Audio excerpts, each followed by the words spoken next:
तो आज हम इंडियन पॉलिटी जो 12th क्लास की बुक है उसके फर्स्ट चैप्टर को डिस्कस करने वाले हैं। तो फर्स्ट चैप्टर जो नाम है राष्ट्र निर्माण की चुनौतियां हैं और ये नोट्स के फॉर्म में डिस्कस करूंगा मैं। ठीक है, तो हम जानेंगे कहानी कि भारत जो 1947 में ऐसा दिखता था वो ऐसा कैसे बन गया। ठीक है ना, ये 1961 का मैप है टू बी प्रिसाइज, अगर मैं बताऊं आपको। तो हमें भी देखना है कि भारत इस कंडीशन से इस कंडीशन में कैसे बदला। तो वह आज इस कहानी में हम पढ़ने वाले हैं। ठीक है, ये जो लेक्चर होने वाला है ये नोट्स फॉर्म में होने वाला है, तो ध्यान ध्यान से इसको आप सुने ताकि आप आंसर राइटिंग प्रॉपर तरीके से कर पाओ अपने एग्जामिनेशन पॉइंट ऑफ व्यू से। तो जो इस चैप्टर का पहला इंपॉर्टेंट क्वेश्चन है वो यही है कि आपसे पूछ सकता है कि भारत के सामने जो 3 चुनौतियां थी, ठीक है ना, वो उसका वर्णन करे। जो स्टार्टिंग की 3 प्रमुख चुनौतियां हैं उसका वर्णन करें। ये सबसे इंपॉर्टेंट क्वेश्चन है, एग्जाम में क्वेश्चन आपके आते हैं। तो आपको पता ही होगा कि भारत 15 अगस्त को आजाद हुआ, 1947 को आजाद हुआ और हम कहीं ना कहीं 200 साल की गुलामी तक अंग्रेजों की गुलामी में थे हम। और जैसे हम आजाद हुए तो आजादी के बाद कई सारी चुनौतियां हमारे सामने आती है। तो पहली चुनौती आपको लिखनी है एकता अखंडता की समस्या। ठीक है, एकता अखंडता की समस्या आप इसको अंडरलाइन कर दोगे प्रॉपर तरीके से, फिर लाइन छोड़ के आप लिखोगे, उसको डिफाइन कर देना है आपको कि स्वतंत्रता के समय भारत में विभिन्नताएं देखने को मिलती थी। बहुत सारी जाति के, बहुत सारी धर्म के, बहुत सारे वर्ग के लोग इंडिया में रहते थे और इन सब में एकता स्थापित कर पाना भारत के सामने एक चुनौती था, क्योंकि सभी समुदाय के लोग अलग अलग थे, तो उनमें एकता लाना मुश्किल काम था कहीं ना कहीं।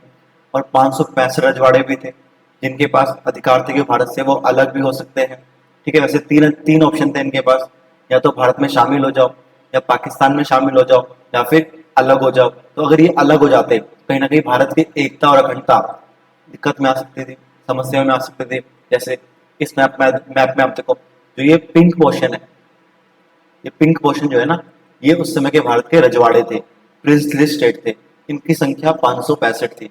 आप खुद सोचो, अगर ये 565 के राजा बोलते कि हमें भारत से अलग होना है तो भारत की कंडीशन कैसी बन जाएगी। आप खुद सोचो, अगर किसी व्यक्ति को दिल्ली से बॉम्बे जाना है तो उसको इतने सारे प्रिंसली स्टेट से पूछ के जाना पड़ेगा, वीजा बनाना पड़ेगा इन लोगों का, तब जाके आप यहाँ पहुंच पाओगे। तो ये समस्या उस समय देखने को मिल सकती थी हमारे देश के अंदर। तो कहीं ना कहीं ये समस्या बहुत बड़ी समस्या थी देश के अंदर। तो फर्स्ट चैप्टर के अंदर यही पढ़ाया गया है कि हमने इस समस्या को हमने कैसे सॉल्व करा, ये फर्स्ट चैप्टर के अंदर हम पूरा पढ़ने वाले हैं। ठीक है, तो दूसरी समस्या थी वो थी लोकतंत्र स्थापित करने वाली समस्या कि लोकतंत्र कैसे स्थापित होगा। क्योंकि आजादी से पहले हमारा एक ही टारगेट था कि कहीं ना कहीं हम देश के अंदर लोकतंत्र लेके आएंगे। और अब देखो, भारत एक गरीब देश था। जब लोकतंत्र लेके आते हैं, जब किसी कंट्री में लोकतंत्र आता है तो खर्चा बहुत होता है, चुनाव कराने हैं, इलेक्शन करवाने हैं, लोग पढ़े लिखे नहीं है हमारे देश के अंदर उस समय। तो लोकतंत्र कैसे लाया जाएगा, ये भी एक बहुत बड़ी समस्या थी। तो इसको भी भारत ने बड़ी समझदारी से इसको भी सॉल्व करा और भारत में लोकतंत्र लेके आए। ठीक है, तो ये भी एक बड़ी समस्या थी। दूसरी बड़ी समस्या थी और तीसरी बड़ी समस्या क्या थी आपकी, विकास की समस्या। और आपसे ये भी क्वेश्चन आ सकता है कि सबसे बड़ी समस्या भारत के सामने कौन सी थी उस समय जो आज तक सॉल्व नहीं हो पाई है, तो है विकास की समस्या। शुरुआती 2 समस्याएं आपको लग सकता है बड़ी समस्याएं थी, लेकिन उनका निपटारा हमने उसी समय कर लिया था। बट जो तीसरी समस्या है हमारी, ये बड़ी समस्या थी, इसका निपटारा आज तक नहीं हो पाया है। क्योंकि आपको पता ही है कि बहुत लंबे समय तक हम अंग्रेजों की गुलामी में रहे। इस कारण से हम इकोनॉमिकली वीक हो गए, पिछड़ चुके थे कहीं ना कहीं हम। देश में बेरोजगारी, गरीबी बढ़ चुकी थी कहीं ना कहीं, महंगाई बहुत अधिक थी। ठीक है ना, तो इस कारण से देश में विकास कर पाना एक बड़ी समस्या थी। और यही नहीं, समस्या एक और भी थी कि भाई हम पूंजीवादी मॉडल को चुने, साम्यवादी मॉडल को चुने। अब पूंजीवाद साम्यवाद क्या होता है ये हम पढ़ चुके हैं फर्स्ट बुक के फर्स्ट चैप्टर के अंदर। जिसने वो लेक्चर नहीं देखा वो तुरंत उस लेक्चर को देखे, बाकी कमेंट सेक्शन में आपको उसका लिंक मिल जाएगा। ठीक है, तो अब सवाल ये था कि अगर हम पूंजीवाद को चुनेंगे तो हमें कहीं ना कहीं यूएस को सपोर्ट करना पड़ेगा, और अगर हम साम्यवाद को चुनेंगे तो हमें कहीं ना कहीं सोवियत संघ को सपोर्ट करना पड़ेगा। और भारत इन दोनों से दूर रहना चाहता था, अलग रहना चाहता था। तो ये भी एक बड़ी समस्या थी। तो भारत ने क्या करा, कहीं ना कहीं एक अलग इकोनॉमी को चुना, जिसको हम बोलते हैं मिक्स्ड इकोनॉमी। इसको चुना हमने, मिक्स्ड इकोनॉमी को चुना। तो अगर एग्जाम में क्वेश्चन आपके आता है कि भारत के सामने क्या 3 चुनौतियां थी। तो वही अगेन जैसा हम पहले करते आ रहे हैं, तो पहले इंट्रो देना है, थोड़ा सा आपने इंट्रो दिया, देन फिर अपने फर्स्ट पॉइंट ढालना है ये वाला, फिर इसको नोट कर देना है, फिर सेकंड पॉइंट ढालना है, फिर इसको नोट कर देना है, फिर थर्ड पॉइंट ढालना है, फिर इसको नोट कर देना है। मैंने आपको हमेशा बोला है जब भी आप लेक्चर सुनने आओ तो कॉपी पेन साथ लेके आया करो और इनको नोट करा करो, आपके नोट्स बनते रहेंगे और एग्जाम टाइम में आपको इससे काफी हेल्प मिलने वाली है। और थर्ड थर्ड लास्ट में हम कंक्लूजन लिख दो कि यह सभी समस्या भारत के समक्ष आजादी के समय रही थी। देखिए, जो आपको फर्स्ट चैप्टर है वो इसके बारे में है, जो आपका सेकंड चैप्टर है वो लोकतंत्र स्थापित करने के बारे में है, और जो आपका थर्ड चैप्टर है वो विकास की समस्या को लेकर भी है। ठीक है, तो ध्यान रखना शुरुआती 3 चैप्टर इन्हीं 3 चैलेंज को पढ़ना है आपको। ठीक है, तो फिर ये फिलहाल फर्स्ट वाला क्वेश्चन हो गया है, और एग्जाम के पर्सपेक्टिव से सबसे इंपॉर्टेंट क्वेश्चन इस चैप्टर का यही है कि भारत के सामने 3 चुनौतियां कौन सी थी। तो इन 3 चुनौतियों को बच्चे से याद कर लीजिए, एग्जाम के लिए काफी हेल्पफुल रहेगा। ठीक है, अगले क्वेश्चन की तरफ चलते हैं। अगला क्वेश्चन है द्विराष्ट्र सिद्धांत। द्विराष्ट्र सिद्धांत का मतलब होता है कि द्वि का मतलब दो, राष्ट्र का मतलब कंट्री, सिद्धांत मतलब दो कंट्री सिद्धांत, मतलब इंडिया के 2 हिस्से किए जाए। कहीं ना कहीं भारत में मुस्लिम लीग जो थी वो डिमांड कर रही थी वही मुस्लिम्स के लिए सेपरेट कंट्री हो, सेपरेट जगह उन्हें मिले जहाँ पे सारे मुस्लिम रहे। तो भारत के 2 हिस्से किए गए जहाँ पे, और वो उसका आधार क्या था, वो था धर्म। जहाँ पे हिंदू रहेंगे उसे भारत कहा जाएगा, और जहाँ मुस्लिम रहेंगे उसे पाकिस्तान कहा जाएगा। इसे ही हम बोलते हैं 2 नेशन थ्योरी। इस कारण से 2 पाकिस्तान बनाए गए, एक था आपका पश्चिमी पाकिस्तान और एक था आपका पूर्वी पाकिस्तान। तो ये आप ध्यान रख के चलना, एग्जाम में आपसे यहाँ से पूछ सकता है। ठीक है, तो एग्जाम में यहाँ से क्वेश्चन आता है आपका द्विराष्ट्र सिद्धांत क्या है, तो आप इतना लिख दोगे काफी रहेगा, इनफ रहेगा। तो जैसे कि मैं आपको दिखाता हूँ यहाँ पे इस मैप पे, आप देखो तो इस तरीके से 2 पाकिस्तान बनाए गए, एक था आपका ये वाला पाकिस्तान और एक था आपका ये वाला पाकिस्तान। इसको आज हम क्या बोलते हैं, इसको आज हम बोलते हैं बांग्लादेश। इसको हम बांग्लादेश बोलते हैं आज के डेट में। ये बांग्लादेश कब बना, बांग्लादेश बना आपका 1971 में। इसकी बड़ी रोचक कहानी है, हम बताएंगे इसके बारे में आपको कभी अलग से, चैप्टर नंबर 4 में इसको हम डिस्कस करेंगे कि बांग्लादेश कैसे बना। वैसे फर्स्ट बुक में भी इसको कराया गया है, आप वहां से भी इसकी लेक्चर लिख सकते हो, वहां से भी देख सकते हो उसके बारे में। ठीक है, तो आगे बढ़ते हैं। तो इसका क्वेश्चन आया तो आप इजीली लिख पाओगे। अब पहले थोड़ी बात करते हैं इस क्वेश्चन पे चलने से पहले हम थोड़ी बात करते हैं भारत इस वाले मैप के बारे में। इस वाले मैप के बारे में बात करते हैं, जो मैप आपको दिख रहा है यहाँ पे, इसकी हम बात करते हैं विस्तार से। देखिए, भारत जब अंग्रेजों का रूल भारत में था कहीं ना कहीं, तो उस समय क्या था कि कहीं ना आपका अंग्रेज डोमिनेट करते थे इंडिया को। और ऐसा नहीं कि अंग्रेजों ने पूरे भारत पे रूल करा है, अंग्रेजों ने सिर्फ इस वाले पार्ट पे रूल करा है। जो आपको कलर दिख रहा है ना, इस वाले कलर पे सिर्फ यही रूल करा है, और जो पिंक एरिया है यहाँ अंग्रेजों ने रूल नहीं करा था। तो जब 1947 में अंग्रेज फाइनली भारत से जा रहे थे, तो अंग्रेजों ने रजवाड़ों को बोला, इन प्रिंसली स्टेट्स को बोला कि भाई आपके पास 3 ऑप्शन है, 3 ऑप्शन दिए। पहला, या तो इंडिया में शामिल हो जाओ, है ना, दूसरा या पाकिस्तान में शामिल हो जाओ, और तीसरा या फिर आप आजाद रहो, इंडिपेंडेंट रहो। अब खुद सोचो, जो रजवाड़े होंगे वो क्या चाहेंगे कि भाई हम आजाद रहे, क्योंकि अगर भारत से मिलेंगे तो उनके अधिकार कम होंगे, पाकिस्तान से मिलेंगे तो उनके अधिकार कम होंगे, तो वो क्या चाहेंगे, हम आजाद रहे, इंडिपेंडेंस रहे। तो आप खुद सोचो, अगर ये रजवाड़े बोले हम भारत से आजाद होना चाहते हैं, तो भारत कैसे एक हो पाएगा, एक हो ही नहीं पाएगा। और देखो हैदराबाद कितना बड़ा प्रिंसली स्टेट है ना, यहाँ पे तरवनकोर कितना बड़ा प्रिंसली स्टेट है, मैसूर देखो कितना बड़ा है ना, यहाँ पे राजपूत बहुत सारे थे, ये भी कहीं डोमिनेट करते थे कहीं ना कहीं पूरे इंडिया को। और ये कश्मीर का इशू तो है ही बड़ा इशू है, ये तो हम चैप्टर नंबर 8 में पूरी कहानी समझेंगे, पूरा कश्मीर के बारे में देखेंगे। जो इस बुक का चैप्टर नंबर 8 है उसे पूरी कहानी बढ़ाई गई है जम्मू कश्मीर की, तो वहां पे इसको हम डिटेल में चर्चा करेंगे उस चैप्टर के अंदर। तो मैं आपको समझाना चाह रहा हूँ कि कहीं ना कहीं भारत के सामने ऑप्शन बहुत कम थे, कैसे भारत को एक किया जा सके। अब ये जो भारत को एक करने का काम है वो किसने करा, हमारे पटेल जी ने करा, सरदार पटेल ने करा। अब क्वेश्चन यहाँ से बनता है आपका कि भारत को एक किसने करा, तो सरदार पटेल जी ने करा, इसीलिए इनको बोलते हैं सरदार वल्लभ भाई पटेल।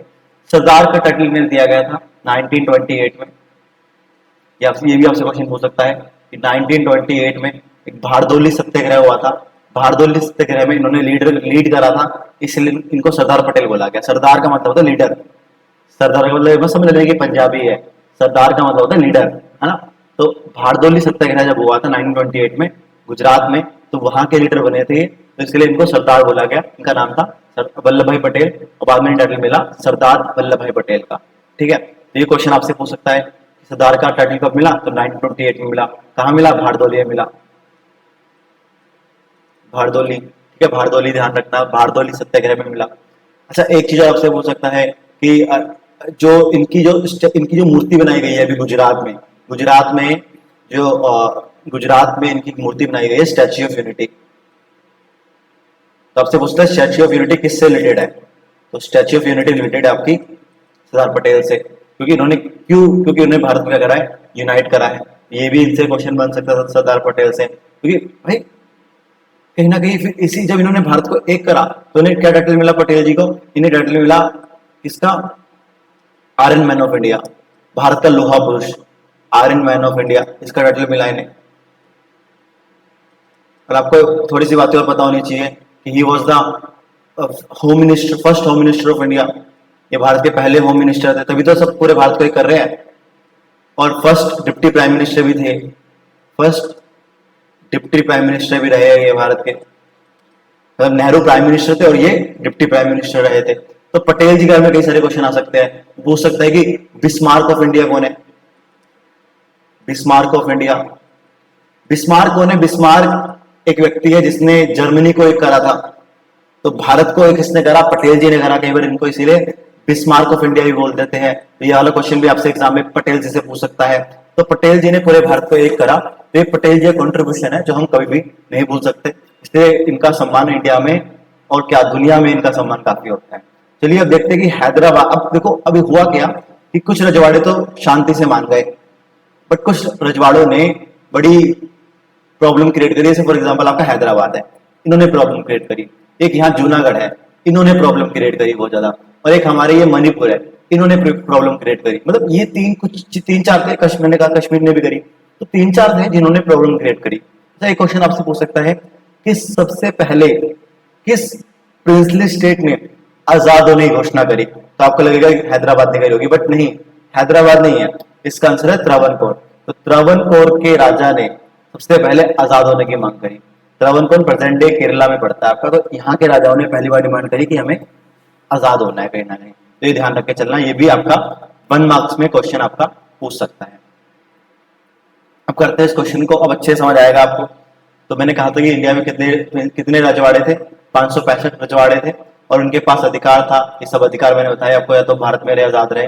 और हैदराबाद ने क्या बोला कि भाई हमें तो भारत में शामिल नहीं होना, हमें पाकिस्तान में शामिल होना है। बट लेकिन पाकिस्तान में शामिल हो पाना आसान काम नहीं है, क्योंकि कहाँ हैदराबाद और कहाँ पाकिस्तान।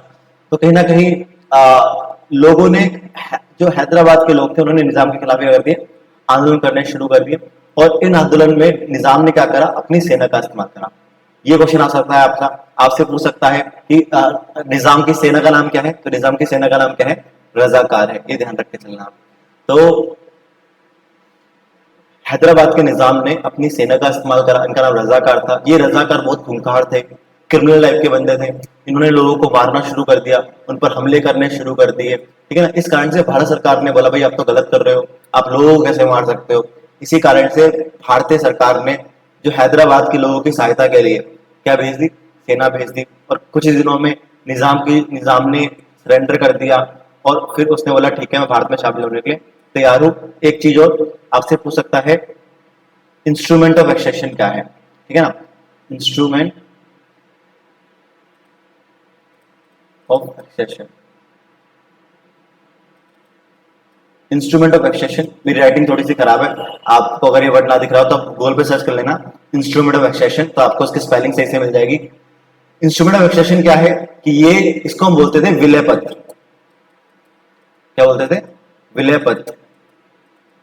अगर कोई, जब रजवाड़े भारत में शामिल होते थे तो उन्हें इंस्ट्रूमेंट ऑफ एक्सेशन में शामिल, उन्हें साइन करना पड़ता था, इंस्ट्रूमेंट ऑफ एक्सेशन। तो ध्यान रखना इसके बारे में, ये भी आपसे 1 मार्क्स में आया हुआ क्वेश्चन, सीट में भी इस पर क्वेश्चन आते हैं कि ये किससे रिलेटेड है। तो जब रजवाड़े भारत में शामिल होते थे उन्हें एक एग्रीमेंट साइन करना पड़ता था, उस एग्रीमेंट को क्या बोलते हैं हम, इंस्ट्रूमेंट ऑफ एक्सेशन। ये चीज ध्यान रख के चलना थोड़ा सा आप। तो ये हो गया आपकी हैदराबाद की कहानी। ये भी एग्जाम में क्वेश्चन 4 नंबर का बनता है और काफी इंपॉर्टेंट क्वेश्चन है इस चैप्टर का ये, कि हैदराबाद भारत में कैसे मिला, तो आपको पूरी कहानी लिखनी पड़ती है। 1 मार्क्स के क्वेश्चन इससे बन सकते हैं कि उसकी सेना का नाम क्या था, रजाकार। जो हैदराबाद के राजा थे उनका उनका टाइटल क्या था, निजाम। ये उनका टाइटल है, ये ध्यान रखना।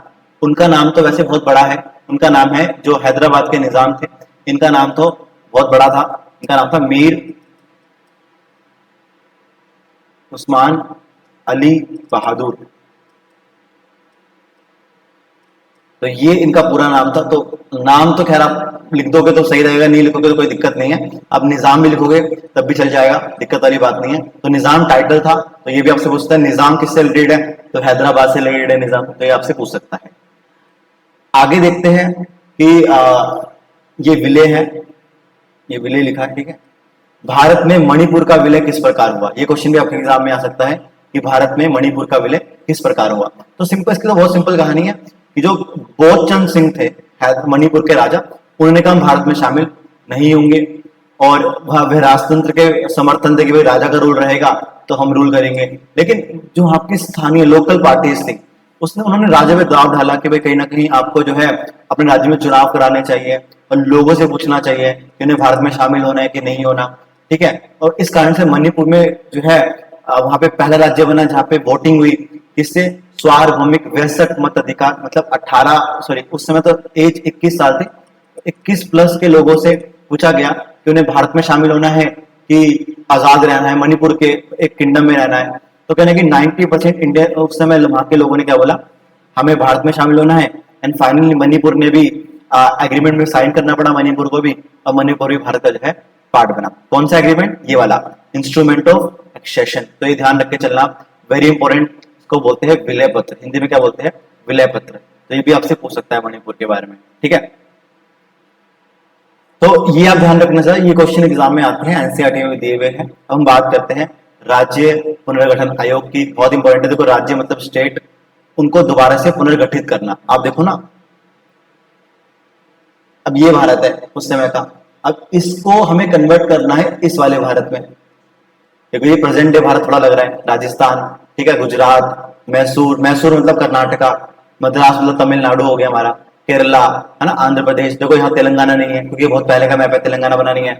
छत्तीसगढ़ नहीं है, देखो छत्तीसगढ़ मध्य प्रदेश से अलग हुआ है। उत्तराखंड जो है यूपी से अलग हुआ है आपका यहाँ से, तो ये रहा उत्तराखंड का रीजन है ना। तो यहाँ से झारखंड अलग हुआ है आपका नीचे, ये नीचे झारखंड बन गया, ऊपर बिहार बन गया। मतलब ये पुराना मैप है। ये तेलंगाना यहाँ बना है, ये तेलंगाना बना है अभी अभी रिसेंटली कुछ टाइम पहले। इस रीजन को देखो आप, यहाँ कोई स्टेट ही नहीं है, यहाँ सिर्फ अभी मणिपुर कैपिटल वो था अभी यूटी आपका इस समय तक। तो अरुणाचल प्रदेश नहीं है अभी यहाँ पे प्रॉपर तरीके से, मेघालय नहीं बना देखो अभी, ठीक है, यहाँ पे अभी आपका मिजोरम नहीं बना है ना। तो इससे ये पुराना मैप है भारत का। तो हमें इस वाले मैप को इसमें कन्वर्ट करना है, तो हमें क्या करना पड़ेगा, स्टेट बनाने पड़ेंगे। और स्टेट कैसे बनाए जाएंगे, लैंग्वेज के आधार पर। तो राज्य पुनर्गठन आयोग की स्थापना इंडिया में कब हुई, 1953 में हुई। इसका उद्देश्य क्या था कि भारत में भाषा के आधार पर राज्य बनाना था। और इसकी रिपोर्ट 3 साल बाद आई, 56 में आई। और फाइनली 14 राज्य और 6 यूटी। यहाँ से भी एक नंबर का क्वेश्चन बनता है, कितने राज्य कितने यूटी बने, तो 14 राज्य और 6 यूटी बने। और इस अध्यक्ष इस आयोग के अध्यक्ष कौन थे, फजल अली थे। तो ये तो बेसिक हो गया, लेकिन देखो इतना आसान काम नहीं है। भारत में भाषा के आधार पर राज्य बनाना इतना आसान काम नहीं था। मैं थोड़ा समझाता हूँ आपको इसके बारे में, थोड़ा सा और अच्छे समझाता हूँ। देखो हुआ क्या था कि जैसे भारत आजाद हुआ तुरंत ही डिमांड होगी भाषा के आधार पर राज्य बनने चाहिए। तो तुरंत ही नेहरू जी ने कमेटी उठाई जिसका नाम था धार कमीशन। क्या नाम था, धार कमीशन। धार कमीशन जो है आपका, वो इसका काम ये होता है कि भारत में भाषा के आधार पर राज्य बनाना। क्या करना, भाषा के आधार पर राज्य का निर्माण करना किसका काम था, धार कमीशन का काम था। बट धार कमीशन ने बोला भाई ये नहीं हो पाएगा। इन्होंने इस काम को मना ही कर दिया। देश में आंदोलन और बढ़ गए। फिर नेहरू जी ने अगली कमेटी बनाई, उस कमेटी का नाम था जेवीपी कमीशन। जे से जवाहरलाल नेहरू, वी से वल्लभ भाई पटेल और पी से पट्टाभी सीतारमैया। तो ये 3 लोग शामिल हुए, इन्होंने भी काम करा। कि भाई भाषा के आधार पर राज्य बनने चाहिए, बट प्रॉपर तरीके से सफलता यहाँ भी नहीं मिली। ये कमीशन भी क्या हो गया, फेल हो गया। इवन नेहरू जी ने तक बोल दिया कि हम इस डिबेट को 10 साल बाद अब दोबारा से सॉल्व करेंगे, दोबारा से उठाएंगे, अभी इसको हम यही रेस्ट करते हैं, अभी और समस्याएं हैं वहां ध्यान देना जरूरी है। लेकिन भारत में भाषा के आधार पर राज्य की डिमांड बहुत तेजी से उठ रही थी, ठीक है ना। इसका सबसे अच्छा एग्जाम्पल है पोटी श्रीरामुलु जी। ये उस समय मद्रास प्रेसिडेंसी का पार्ट थे, ठीक है ना। और ये चाहते कि तमिल भाषी लोगों को एक अलग राज्य मिले, आंध्र प्रदेश। और इसके लिए इन्होंने क्या करा, आमरण भूख हड़ताल कर दी कि जब तक आंध्र प्रदेश नहीं मिलेगा तब तक मैं भूखा रहूंगा। और 56 दिन भूख हड़ताल करी इन्होंने। आप खुद सोचो, 56 दिन तक इन्होंने भूख हड़ताल करी। इनका स्वास्थ्य धीरे धीरे खराब हो गया एंड फाइनली इनकी जो है डेथ हो गई, इनकी मृत्यु हो गई। और मृत्यु के बाद नेहरू जी ने तुरंत आंध्र प्रदेश की जो मांग थी उसको मान लिया और पहला राज्य भाषा के आधार पर कौन सा बना, Andhra Pradesh. Again PYQ exam में क्वेश्चन यहाँ से भी आता है कि भाषा के आधार पर पहला राज्य कौन सा बना है, तो आंध्र प्रदेश बना है, तो ये ध्यान रख सकते हो आप। तो फिर इनकी डेथ के बाद 1952 में जब इनकी डेथ हुई, दिसंबर 1952 में जब इनकी डेथ हुई, तो अगले साल क्या बना आपका, अगले साल बना आपका एसआरसी। कब बना, 1953 में बना, ठीक है। तो सारी कहानी कनेक्टेड है, इसको आप ध्यान रखना। तो पहला कमीशन जहां कमीशन, इसका ये फेल हो गया था, भाषा के आधार पर राज्य नहीं बनाया। फिर JEP कमीशन, ये भी क्या हो गया था, फेल हो गया था, ये भी काम नहीं कर पाया। फाइनली राज्य पुनर्गठन आयोग, इसने बोला जी हम करेंगे और करके दिखाया, और 14 राज्य और 6 यूटी उन्होंने बनाए।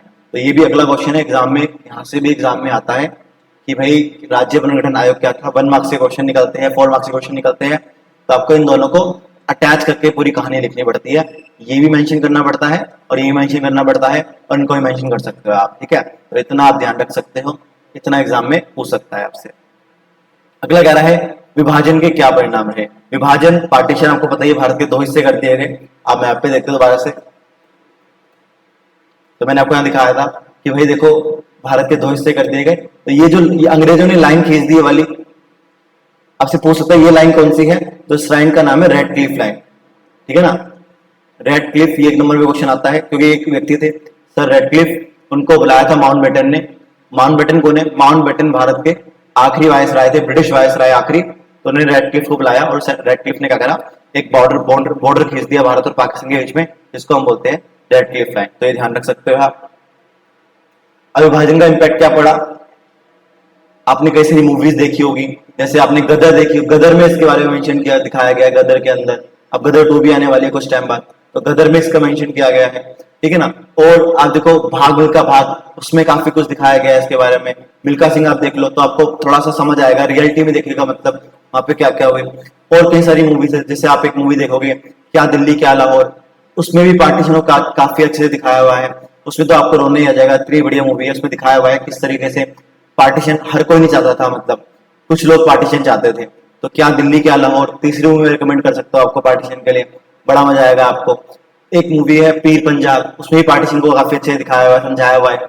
तो मतलब कई सारी मूवीज है जिसके द्वारा पार्टीशन को काफी अच्छे से समझाया हुआ है। उसके इम्पैक्ट क्या रहे, एक तो महिलाओं पे अत्याचार हुआ, काफी सारा अत्याचार हुआ, ठीक है ना।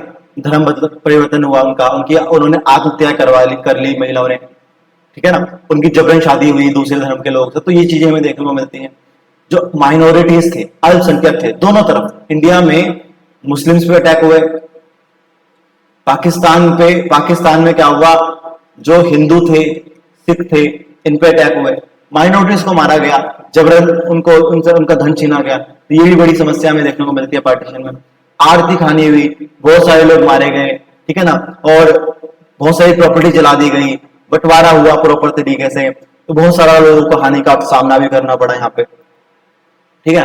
हिंदू मुस्लिम दंगे तो हर जगह देखने को मिले, ठीक है। स्पेशली 2 रीजन इससे काफी ज्यादा इम्पैक्ट देखने को मिलता है। एक तो ये क्वेश्चन आ सकता है आपसे कि कहाँ कहाँ दंगे ज्यादा हुए, तो एक तो आपका पंजाब है और एक आपका बंगाल है।